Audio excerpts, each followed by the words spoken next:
Today's episode is brought to you by 9centprinting.com. With over 100 five-star reviews, 9centprinting.com is ready to meet all your printing needs. Are you a church plant or small church with no copy machine? No problem. 9cent Printing has you covered. If you need bulletins, flyers, books, cards, offering envelopes, posters, they do it all. I know the Christian owners of this business personally, and I'm not just a fan, I'm also a customer.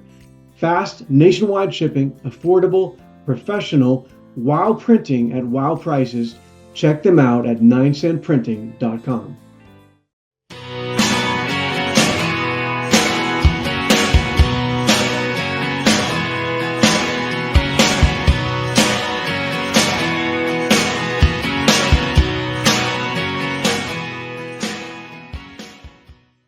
Well, welcome to the Small Town Pastor Podcast. This podcast is a ministry of Small Town Network. We exist to make disciples, train pastors, and plant churches in smaller communities. My name is Eric Nielsen, and I'm joined by, as always, by our co-host, our trusty sidekick, Tony Colomb. How's it going, Tony? Great, man. I'm not going to lie. I'm already in the woods for elk season starting In tomorrow. your mind, it's already looking for elk. I'm already there.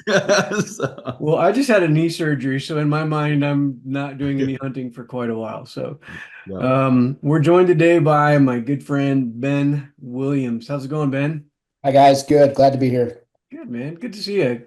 Thanks for coming on the Mhm. pod. We have tens of viewers, a couple of which is probably like my mom and mother-in-law and my wife. So, Yeah. this is gonna have a far reach, but you never know. You put something out there on the World Wide Web, and this could go viral. So We have one particular person in the church here that does baking for a profession. yeah. And she texted me just the other day, "Hey, when are new episodes coming out? I got a lot of Christmas baking to do." So There you go. yeah. Right on.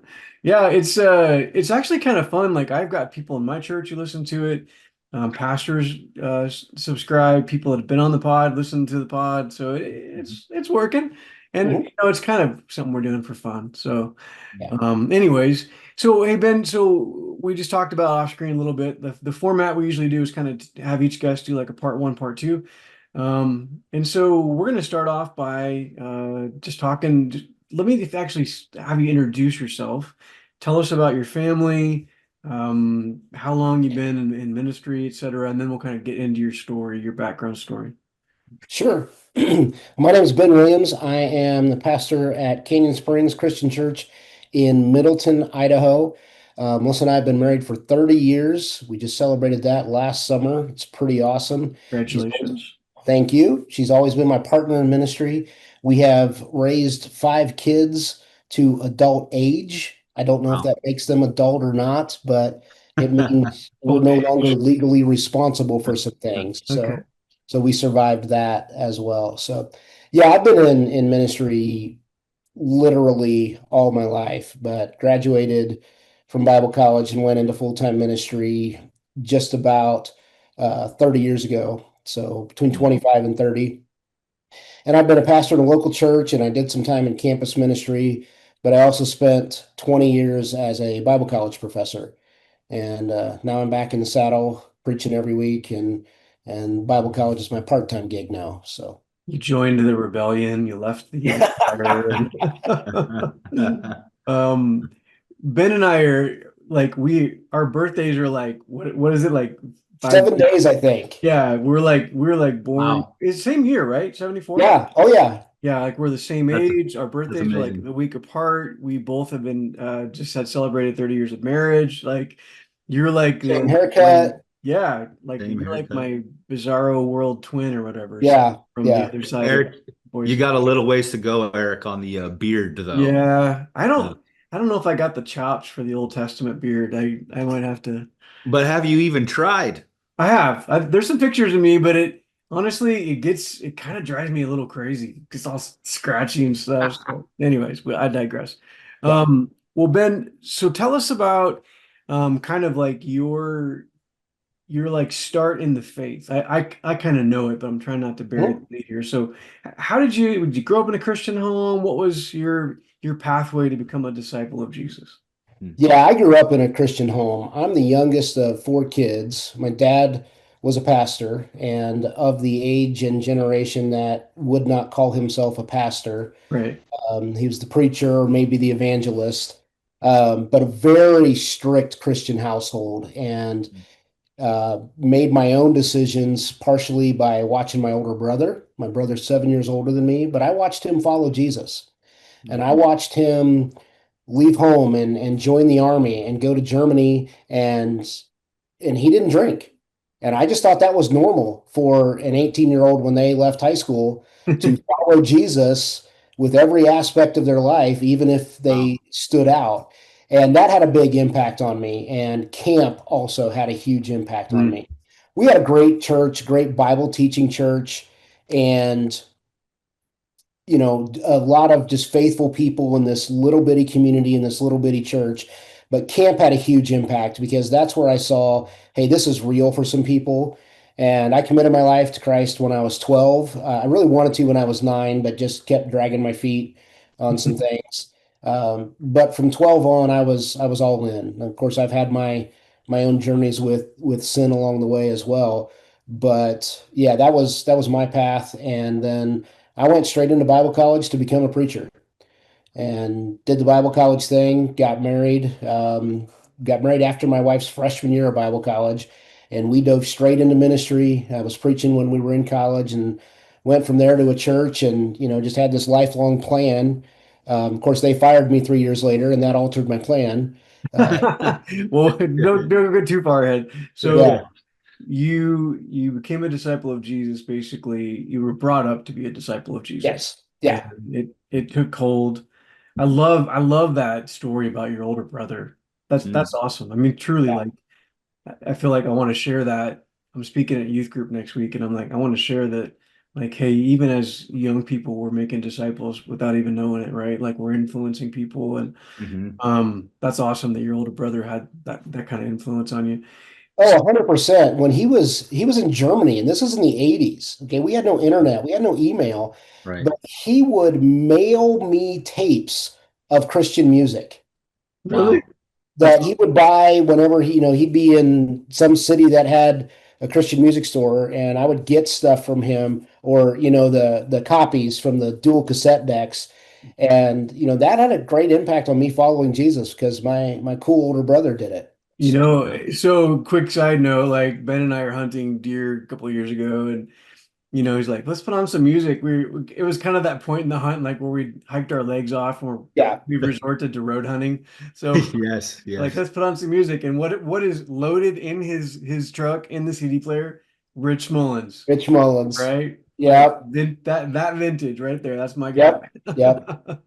So I was gonna ask just because it's not important, like what kind of music the two of you were listening to. Because for me, I mean, I'll be honest with you, it's not usually Christian music, so it's usually like death metal or country. It's like one of the two. Rich Well, Mullins is somewhere in the middle of that. yeah. Well, on that trip, I think I had loaded up. I mean, this is my old truck with the CD player, right? And Yeah. so I think I had a U2 CD in there, and I was disappointed my brother didn't know U2 that well. But we got to Rich Mullins and we settled on it. And guys, if you haven't heard Andrew Peterson's live version of Ragamuffin, what is it? Liturgy, Oh, Ragamuffin Liturgy, Legacy, Ragamuffin Band. Legacy. Yeah, Mm. Andrew Peterson's version is incredible. So yeah, go listen to it. That's great. Yeah. So he's our sponsor for this podcast, right? Yeah, that's right. We're Yeah, promoting him. Yeah. yeah. We actually have a sponsor, so Oh, that's sorry. yeah. Okay, so the other thing then is like you were telling us that your dad was a pastor, and he was a pastor mostly in small Midwest towns, right? Yeah, that's correct. My dad's from a little town in Indiana. We grew up in a little town in Ohio, town that had 1,100 people and 6 million chickens. And That's awesome. so we lived right outside that town, but my dad mostly preached in these little towns in Ohio and Indiana. And, these were small churches of, I think the biggest church he ever preached at might have been 200 people, but Okay. the town was only about 600 people. Wow. So you Uh, really grew up in like the small towns. I'm sorry. I said, so you really grew up in like small towns. So, Oh yeah, yeah. so good. I mostly grew up in the one town and was there from the second grade through high school. And yeah, that small town is the real deal. These were farmers. My job in high school was at a feed mill. We baled hay and that kind of stuff. So So tell us about, so Tony lives in a small town in Yep. Warrenton, Oregon. Yep. Um, I live in a little larger town, like, but in the middle of nowhere. It's very rural, but small city. What was the experience like? What did you start, like looking back, what did you pick up about small town church and small town church life from those years of like being raised with your dad and following him around to these different preaching stops? okay, so everybody knew my dad was a preacher. Mm-hmm. Ah. I remember being in second, third grade, and I was in a place uptown, and somebody lit a cigarette and started saying cuss words by me. And and a high schooler walks up and says, "Does your dad know you're here?" So that, yeah, that's the world I grew up in a small town. Everybody knew everything about Yeah. everybody. Yeah. They may not know my name, but they might call me by my older brother's name. They knew who my dad was. They knew where he stood on things. But that's where I learned about community. Mm-hmm. Of it's not just what the community image is, but that is lived out with people together. Mm-hmm. In my hometown, our sports were big, but our band was bigger. Hmm. So I, Interesting. I was part of a band, the marching band, and the town came around us, and we learned how to do things together. And everybody's related to everybody, so Mm-hmm. it's not just you; it's your older brothers and sisters and your younger brothers and sisters. And so my high school football team is still in the playoffs, and I go look at that roster. They're 2,000 miles away from me now, but they're the kids or nephews of guys I played with. Right. Just it's Right. that kind of town. Yeah.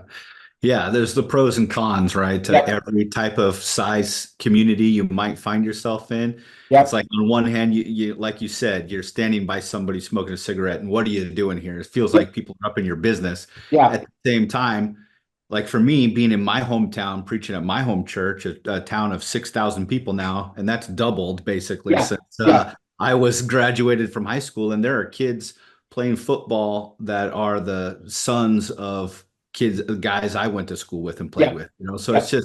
it's really cool to be able to get to do that. But Yeah. Yeah.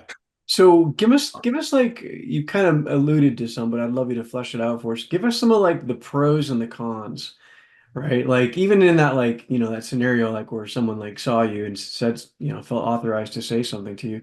That might be an example, but what are some of like the really you mentioned like community as a pro.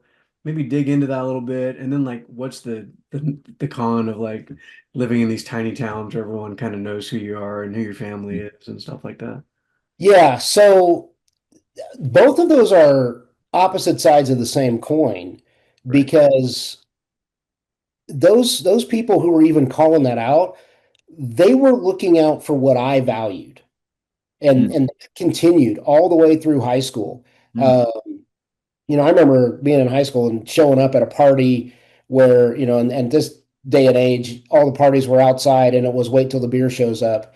And there were guys that if the beer showed up, they'd say, like, you don't offer him one. You right. just don't, because that's not going to fly. And so everybody kind of looks out for everybody. If I needed something, I could go to anybody, even if they were talking bad about me. Mm, That's what my home community was like. But the downside is, man, everything is public. yeah. And all pastors deal with this because you're in a fishbowl. And Mm, if you've got a failure, it's public and everybody knows about it and everybody talks about it. mhm. Um, so that keeps you accountable. But also, I mean, we all deal with this today. Some of what's said just isn't true. Hmm. And so the rumors and the perception carry the day. Mhm. Mhm. Yeah, So, no, that's a really I'm sorry, go ahead, Tony. interesting. That's a really interesting perspective because you think of like some contexts, like what are some of those like characteristics or maybe even skills that might be of higher importance for someone in ministry? And it feels like in a small community, like reputation Yep. is and credibility are like Yes. Yeah. really high up there, like transcend preaching skill, you know what I Yeah. mean? Versus like if you're in a bigger city or something where I hate to put it like this, but like the market is saturated and you got to figure out a way to draw people in. It's going to be through like really good preaching or really good Hmm. music. Hmm. But it's like you can get away with some of that stuff unless your reputation is terrible in a smaller community. Absolutely. In fact, I'm back in a small town now. It's basically a suburb of Boise and it's exploding, but it's still considered a small town in this area in Middleton. But I told them long before I came on, I said, you don't need a good communicator. Mm, And I have worked very hard on being a good communicator. I've taught it for 20 years, right. but that will not carry the day Mm, if what I'm saying doesn't match up with who I am. right. And I think that needs to be universal in ministry. But in a small town, you can't get away with it. Right. If it sounds flashy, but they don't see me showing up that same way, Yeah. it's just not going to fly in a small town. Yep. So Yep. would you say your impression, and it's hard sometimes when we're looking back on our childhood because we're looking back on memories with a different perspective as adults, but would you say like small town ministry was good to your dad? Like he enjoyed it, like it was a good, life well spent kind of thing? Yeah, that's hard to say. Mm, There were some churches that were good to my dad. But my dad was a very, very private, very introverted person. Good academic scholar, but him having to carry the extroverted side of community probably wasn't good for him personally. Hmm. mm, Um, Feeling like he didn't have the freedom to escape. He doesn't have the hobbies I do, and it's probably why I developed some of them. But I mean, I ride motorcycles and I hunt just so I can get away from people, and sometimes I let Eric come along. Um, so, um, but yeah, I think the so many of preachers are actually introverts and need to be able to recharge, Yeah. and you've got to recognize that about yourself. And I think that's what was hard for my dad. But in the church, he always built a community and man, he was there for the community. And I think that was very helpful. It was helpful for me to see it modeled of it's not just he's a good teacher up front, but he's in the lives of people. I mean, he's in the hospital and he's bringing food and he's just showing up and all those things. So I think the small town feel was very good for him in that regard. Mm, Yeah, I appreciate you bringing that. Like, it's not one thing, right? Like, there's Yeah. the town that we're in, the DNA of the church that you land at. There's the personality of the mm, pastor, Yeah. the spiritual gifts. I mean, you could name Hmm. multiple factors that together kind of create that experience. So I think that's an important. I'm just really glad you mentioned that. Um, our guest that we're gonna have on, like following you, is a guy that wrote this book. I'll just plug it real quick. It's called God's Country by Brad Roth. Um, and it's the subtitle is Faith, Hope, and the Future of the Rural Church. And he talks about kind of like the small town church pastor is almost like an office. It's a station, like an outpost in the kingdom that's not for everybody. Hmm. And I'm going to ask him about this, but you're in a really unique role that I can ask you this because you've basically been teaching Bible college for how many years? 20. Okay, so you're helping prepare and then send out young people into local churches. mm, My sense, and I could be wrong, that's why I'm asking you. My sense is that most of those young people don't want to go to the kind of towns that you're describing. Um, my sense of it, as I've talked to some of the same kids at the same college and, mm, and the different young people I encounter that are ministry minded and stuff, is that a lot of them are attracted to two things. And this could be a false narrative. Like, again, that's why I'm asking. Hmm. They either want to go to like a big church, or they want to stay in some kind of a big city or maybe suburban, environment. But what I consistently experience is when you say, "Why don't you go to that, town of a couple thousand, at the church of 100 and go put down some roots and start Mhm. behind it?" And the experience I've had is like, no thanks, like not interested. Am I wrong about that? And it's anecdotal, but am I right? Yeah. Well, my experience is different. Okay. Um, yes, there is some of that, but I ask that question a lot. Would you see yourself in a rural setting or in a urban setting? And most of them don't care. Hmm. Most of them want a healthy environment to serve. But there's a handful that prefer urban because the needs of the urban culture appeal to them. I mean, they want to be involved with the homeless community and they want to be at, well, here's where all of life, good, bad, and ugly intersect, and I want to be in the middle of that. Hmm. Um, but most of my students want to minister to people and they don't care where that is. As they get older, some of them don't know yet because they haven't experienced anything other than where they grew up. And so if they grew up in a small town, they might be drawn back to a small town.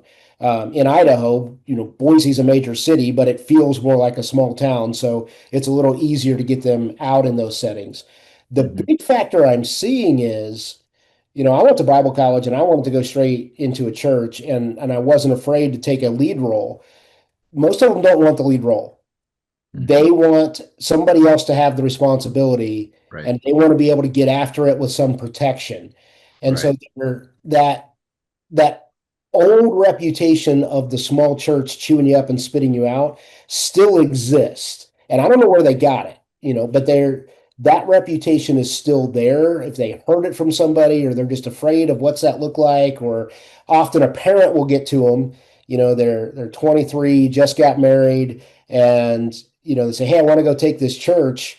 You're like, "Well, is that going to be good for your family? And are they going to take care of you financially?" And so I'm not getting it from, a young man that's afraid to go out there, but often Hmm. his parents are afraid. And so they hold it a little tighter to like, why don't you take a job that's going to pay you a little more at a bigger church and you'll be fine and you'll be taken care of. And that's just not how I'm wired. I'm I like, also think that might be somewhat regional. Like Tony and I both grew up in Oregon and like born and raised, right? And you never had like lead preachers in their 20s, like ever. No. yeah, Unheard yeah, of.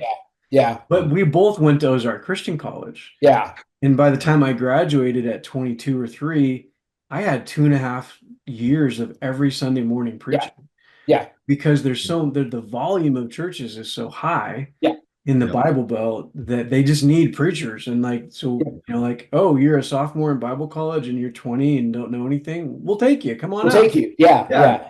And So so we got a lot of opportunities because yes, there's a need. yeah, But Yeah. I think out in the West, where the Bible college that you worked at is, and like where we're from, and I mean, Hmm. almost unheard of. Churches aren't as many, and it's not. I feel like there's not like the cultural acceptance of like a young Right. preacher in a yeah, small Right. church. Or I don't know. I mean, I could be totally yeah. wrong, but that's just my experience. So I taught in Missouri as well, Uh-huh. and I went to Bible college in Ohio.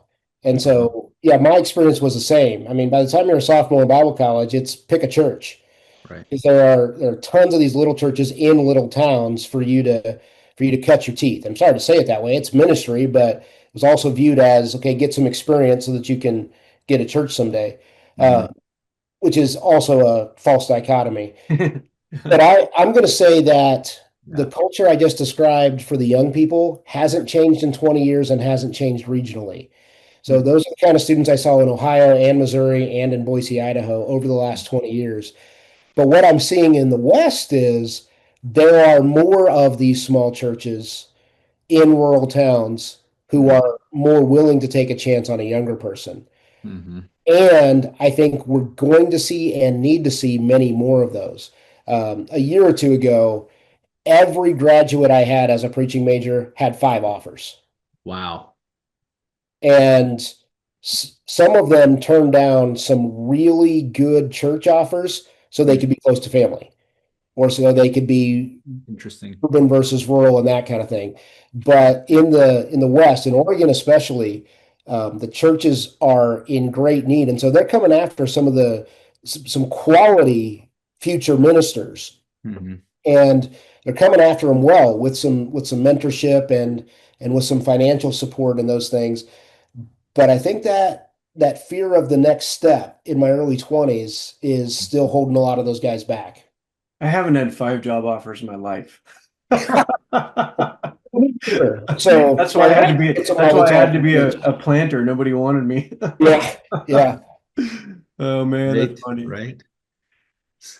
So we're kind of coming up to the end of our first episode, but while I got you on, we're talking a little bit about Bible college and people entering ministry and stuff.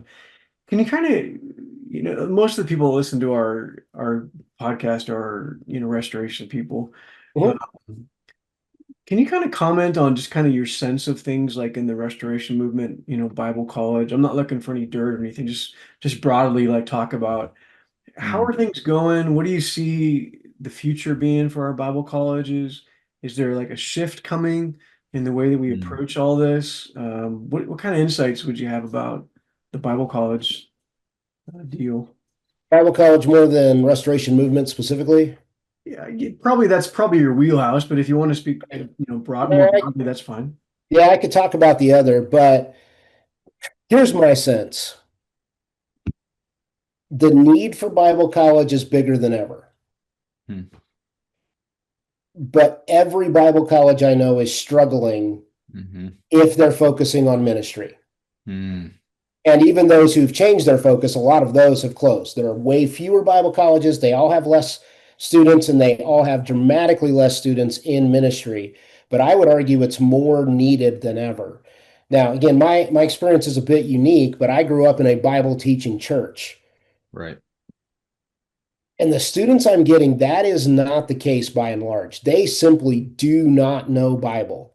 Yeah. And if they have a point of view on theology, it's something they heard from someone and they are just stuck in it.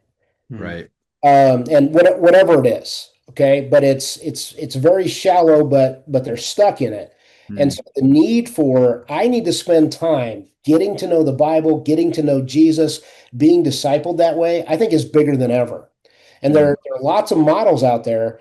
I just haven't seen a good one that replaces that yet mm, of let me go away and develop as a person in an academic setting. Now, I'm an academic, so that clicks for me, but I haven't seen a good replacement for it. Other types of programs that, under the label of discipleship aren't producing the same kind of results that the traditional Bible college has.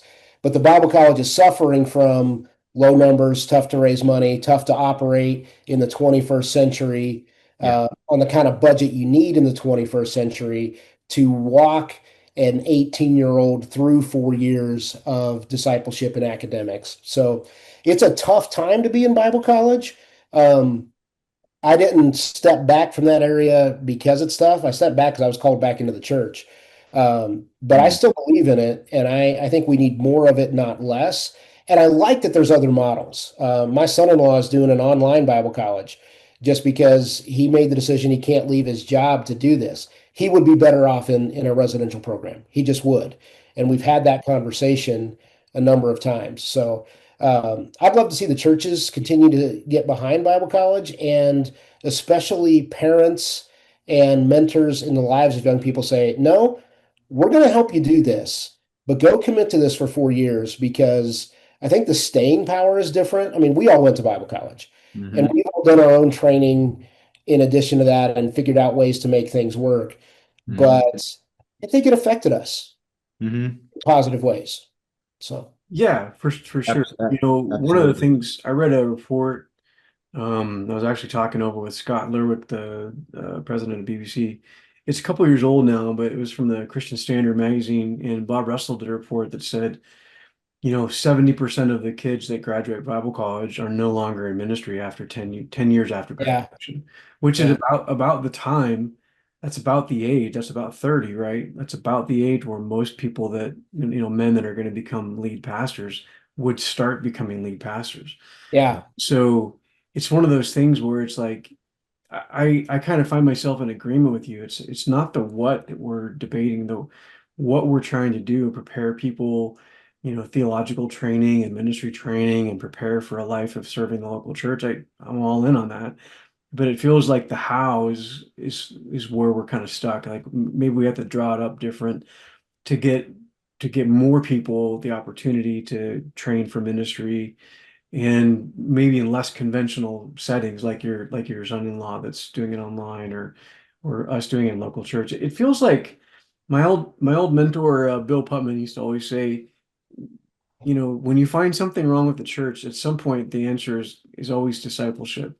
Hmm. Whatever it is Yeah. that's wrong in your local church, the answer is always discipleship on some level. It's getting back to Yeah. training people Yeah. to serve and follow Jesus. And so I think that's probably like a good like driving thought is like, okay, Yep. we need churches to be making disciples and training up pastors. We need organizations like Small Town Network that are doing that. We need Bible colleges. We need all of it, right? Yeah. Yeah. Because everybody's going to have some wins. So Yeah. Yeah. Let me comment on a couple things you said. And one of them is it's been more than 10 years ago, maybe 15, that I saw some statistics that Gen X men were pretty much absent from the church. mm, And Mm. here are three of us in this digital room right now Hmm. who are talking about ministry things in local church. And what I'm seeing anecdotally, I haven't seen the numbers on, right. is there are more of us around the age of 50 serving in church leadership now. And I think that's positive, but there's a sense in which we had to survive. We had to survive that 30 to 40 of, you know, can we make it through that 10 years out of Bible college? Yeah. Yeah. That's funny. Got to survive it. So what you said about discipleship, because I think it's 100% true. Mm. That was that was my sticking point in leaving the college is as a residential professor, that's the touch point for me. It Mm. wasn't just that I've got X number of students in front of me and I'm teaching them and I'm grading their work. It is what happens after outside of the classroom. And so part of what I negotiated with them as a part-timer is I can't just be the guy who teaches. Mm. I've got to have something else. And so in the last week, what that has meant is, and I'm on campus one day a week now. But Mm. what that has meant is, hey, can I talk to you about the fact that my parents are getting divorced? Hey, can I talk to you about the fact that my dad has cancer? Hey, Mm. can it's a Bible college? Can I talk to you about the fact that we broke up after dating for 4 days and what's my future look like? And those kind of It's conversations, those are all Christ. real. I had all of those Yeah, this it's a last week in my crisis. one day on campus. Yeah. But it's just speaks to the fact that Christian young men and women are screaming for discipleship and mentorship. Yeah. And they just want somebody that will get in the trenches with them and talk about life and not just, hey, we got through this video curriculum Right. or, hey, we checked the box of we attended the right service. It's just absolutely crucial. Again, I'm going to go back to my son-in-law. He's doing online school, but I'm his educational mentor, Mm. which means in that model, he's required to meet with me. Well, with me, we're doing discipleship. We're working through these questions, but it's, hey, how's your life? How's your marriage? How's your family? How's your service at church? All of Mm. those things. And can I tell you that hour a week takes a lot out of me? Yeah. Yeah. And it's what I do. Yeah. But in the church, there's got to be so much more intentionality. And it's one of my pushbacks against the other systems. We need more systems, we need more options. But as a student, the online version, Yeah. devoid of somebody who's sitting down with me, and it's hard for me to do it over Zoom. Right. I need to get in the room. And so I will drive across town to have coffee with somebody because you just do something different when you can. It's different face to face. Yeah. Yeah, it's different face to face. For sure. For sure. Well, listen, why don't we put a bookmark right there and wrap up this episode, and then we'll do our second one, and we'll have you talk about kind of like what it's been like for you to go from the classroom back to Yeah. the local church. So I'm excited for that. So, hey, Thanks for listening, everybody. Be sure to check out our sponsors at 9centprinting.com. If you like what we're doing, please like or subscribe. And if you're interested in the Small Town Network, you can find us online at smalltownnetwork.com. If you believe in the importance of planting disciple-making churches in smaller communities, we'd love you to consider partnering with us in prayer and financial support. You've been listening to the Small Town Pastor Podcast. Today's episode is brought to you by 9centprinting.com. With over 100 5-star reviews, 9centprinting.com is ready to meet all your printing needs. Are you a church plant or small church with no copy machine? No problem. 9cent Printing has you covered. If you need bulletins, flyers, books, cards, offering envelopes, posters, they do it all. I know the Christian owners of this business personally, and I'm not just a fan, I'm also a customer. Fast, nationwide shipping, affordable, professional, wow printing at wow prices. Check them out at 9centprinting.com.